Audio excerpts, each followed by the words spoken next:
Hey, this is Jeff Conti, your YouTube knife mentor. I want to show you a little bit about how I get started grinding a hollow ground knife. So there's going to be a few segments here, but when I get done, you should be able to see and hopefully understand how I grind a hollow ground knife. So come on over. What I want to show you is how do I get a curvature to the point where my plunge meets my grind line.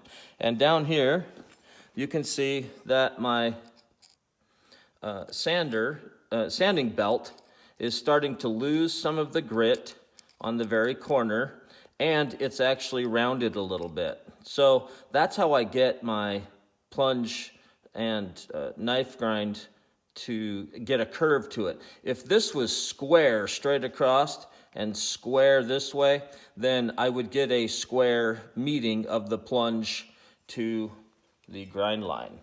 So this right here, and then I can raise or lower my handle to change the angle of the plunge. Okay? As always, I have my center lines, and with a thin knife blade like this, I'm using a 8-inch diameter wheel instead of a 10-inch diameter wheel. Okay, here we go. Okay, so what I'm going to do is I'm going to go back to the wheel. I'll start off with a knife that has not been ground at all. You can see I have my center lines. Okay, and I will get started.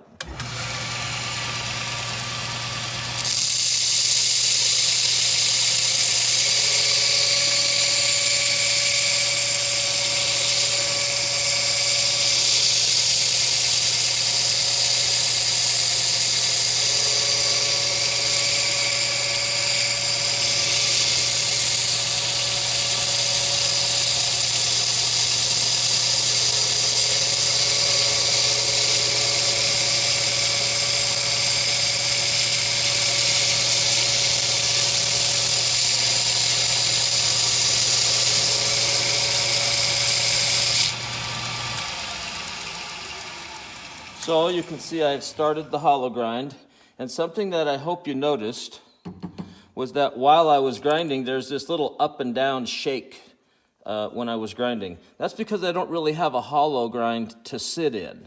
Once you get your hollow grind defined somewhere between your center lines and the upper part of the grind, then you'll be able to apply the knife to the hollow grind, and it'll stay in place. It won't vibrate.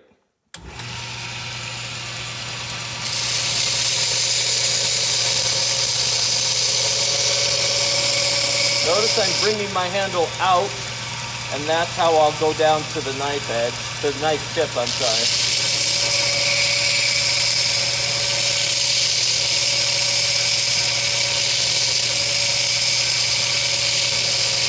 Remember, you don't want to overheat the knife while you're grinding, so be sure to add it to the water frequently.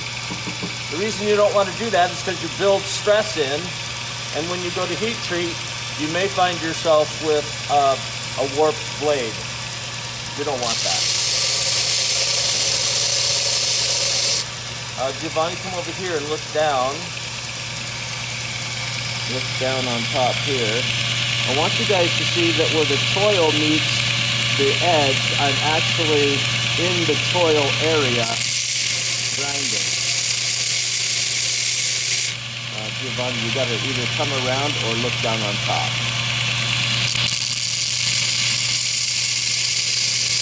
Yeah, there you go. Good. So you can see that I'm actually grinding in the choil area because I want my knife edge to terminate at a crisp, sharp edge. If I kept this grind all the way over here at the edge, it would be thick right here, and I wouldn't have a sharp edge coming all the way to the choil. So I have to bring the grind line out into the choil.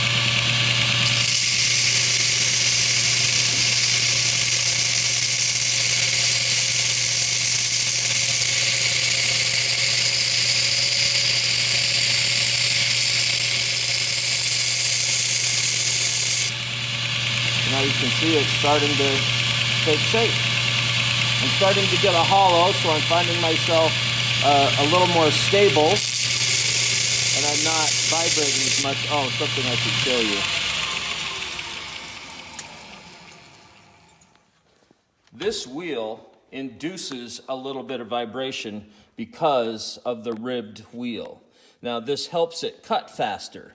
So on my rough grind, when I'm just putting my grind lines in, I don't mind a little vibration because I'm actually cutting a little faster and I'm saving myself some time. So I do prefer a smooth-faced wheel anytime I'm done rough grinding. Whoops. There's another thing. Come on over here, Giovanni. The more of the belt that is sticking out past the edge of the wheel, the more bent you're going to have, and the wider the arc is between your plunge and your grind line.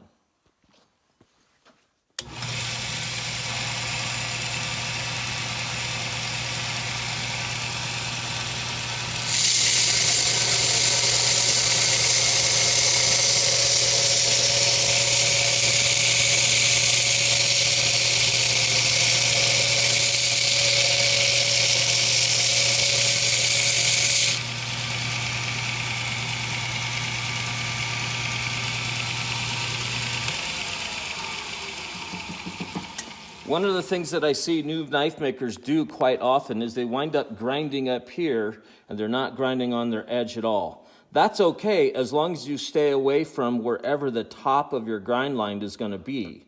For me, my grind line is going to be somewhere up in this vicinity, maybe 3/8 of an inch from the spine of the knife. Because of this smaller diameter wheel, I can get away with a narrower ground area. If I had a larger diameter wheel, like a 10-inch or a 12-inch, I would need to bring my grind probably all the way to the spine to get a good geometry for a sharp knife. Anyway, don't worry if you don't hit your hollow. Don't worry if you miss. In fact, I'll show you.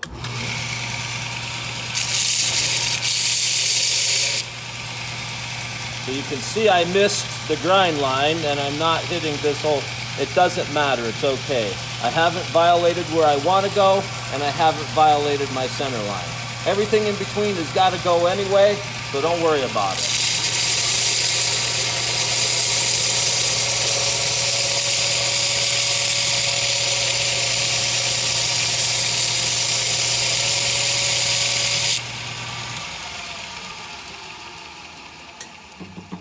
One of the things I also wanted to say is when you are grinding your blade, you can start getting your grind line down to your center mark and then work back to the spine from there. Or you can do like I'm doing, and you're kind of trying to take it all out evenly all the way down. And so you meet at your center line and at your spine or your upper grind line mark at the same time. It doesn't really matter. If you go up here first and you get this defined in, then you can go down and come up to your center line. It's up to you. I like to get it all kind of done evenly so I don't make big mistakes, but I have done the center line first and then worked my way back. Where you get into trouble if you do that, if you make a mistake and you slip the knife in, then you violated your center line and now you have a divot in your blade. So I like to take it in. It helps me get my technique down. I'm not close to my center line. I'm not close to my upper grind line. So that's the way I do it.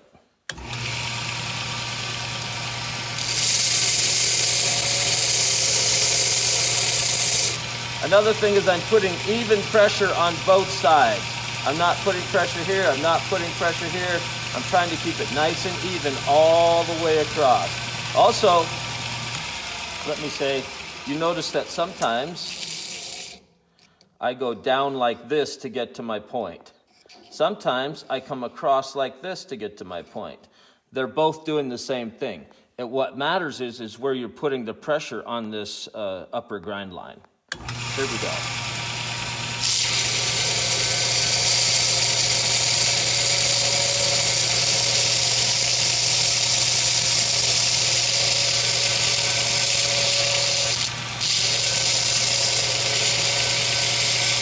It's getting hot on my fingers, so I'm gonna dip it.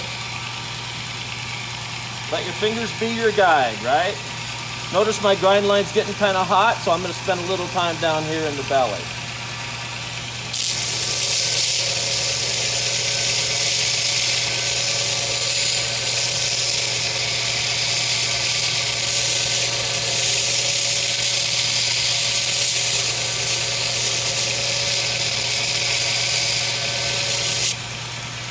There, it's starting to come up, looking good. Now it's just a matter of bringing everything evenly up to the upper grind and evenly down to the center mark. Notice I'm not vibrating as much. I'm going to be vibrating a little bit because of this ribbed wheel. Oops, I cut up here a little bit. I didn't want to, but that's okay. I got plenty of material. Another thing is you can, once you get your grind line or your hollow established, you can come up to where you think the hollow is and just put it in there. Or you can lead in with the edge and then find it. If you lead in here and find it, you may find yourself grinding up into the areas that you don't want to grind. So I like to come in where I think it is, and then I work from there.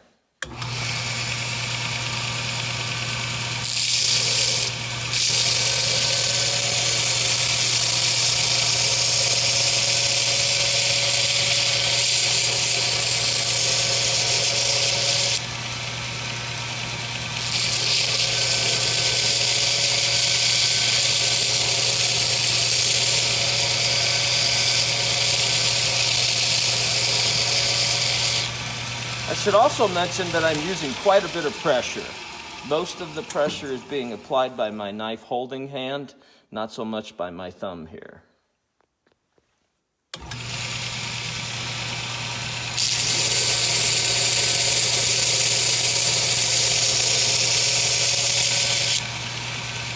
So what I want to show you next is I want to show you the shadow, okay? There's a shadow that you're going to see when you're grinding that you need to become aware of. So Giovanni, push the camera straight down on top of the edge. No, yeah, like so.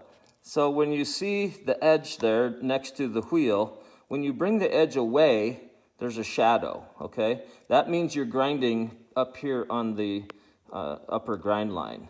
So it's a thing for you to understand so that when you want to grind to the grind line, your center mark, you don't want any shadow.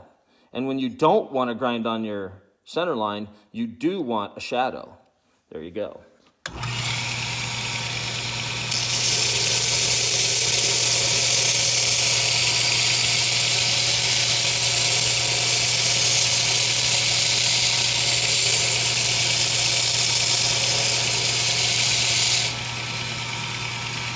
Looking pretty good.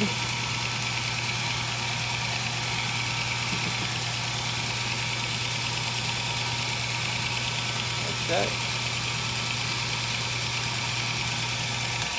So for right now, we're going to turn off the, For right now, we're going to turn off the video. I'm going to get this down to the center line and up to the upper grind.